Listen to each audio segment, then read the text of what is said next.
ada video Ustadz Adi Hidayat, maafkan aku saudaraku Nasrani, aku tidak bisa mengucapkan selamat Natal.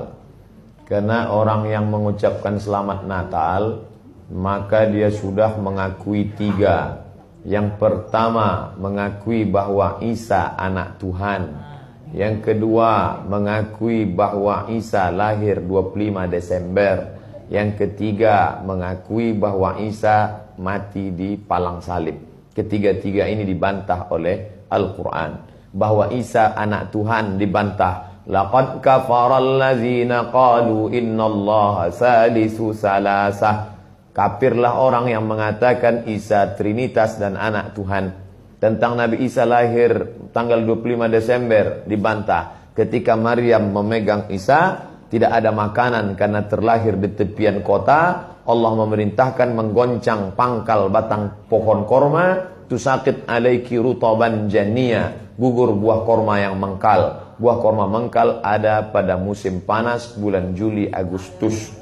Ketika Isa lahir, kambing-kambing sedang digembalakan di padang rumput. Sedangkan bulan 12 rumput tidak tumbuh karena tertutup salju.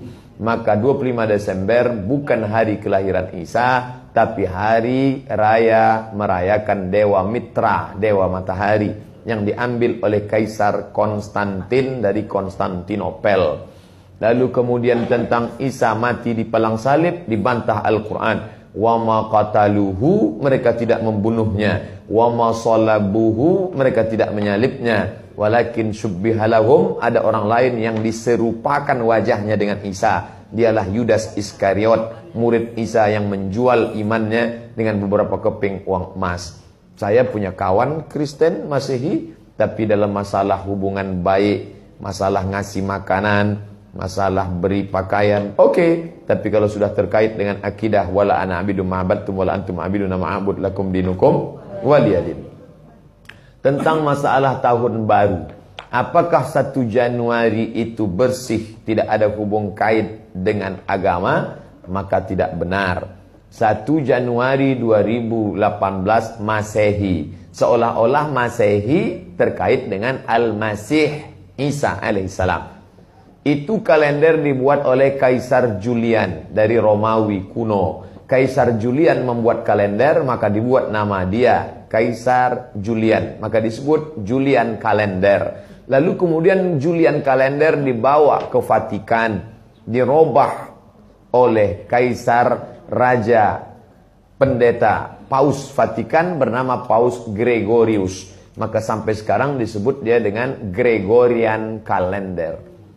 Lalu kemudian ketika terbentuk PBB, United Nation, Persatuan Bangsa-Bangsa, bingung mau pakai kalender apa? Di dunia banyak sekali kalender. Maka diseragamkanlah, dipakailah Gregorian kalender. Yang sebelumnya kita kerajaan Pasundan, kerajaan Demak, kerajaan Riau, Sendiriapura itu pakai kalender Hijriah. Termasuk Yogyakarta pakai kalender Saka, karena Sultan Agung Jawa mengkawinkan antara kalender Jawa dengan kalender Hijriah. Karena ingin mendamaikan antara Jawa dengan Islam. Maka setiap menyambut tahun baru Saka sekaligus menyambut tahun baru Hijriah.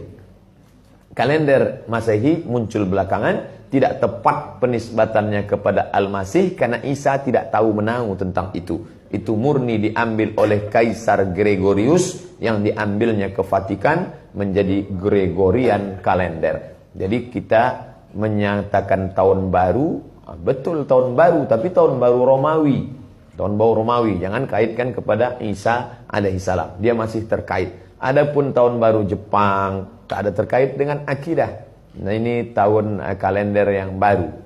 Tidak meyakini bahwa dengan kalender yang baru ini nasib berubah menjadi baru. Siapa yang asap malam itu paling banyak mengepul ke atas, maka rezekinya yang paling murah. Lalu membakar ayam sampai 2000 ekor.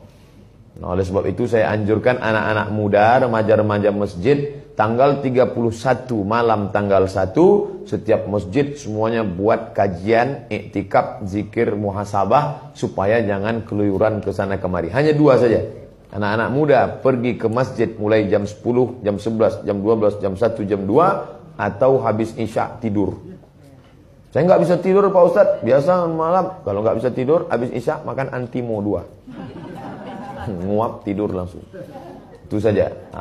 Adapun nanti Ustadz malam tahun baru apakah buat muhasabah di masjid? Enggak. Saya berangkat 28, 29 umroh, maka tahun baru di Madinah. Tahun lalu juga begitu.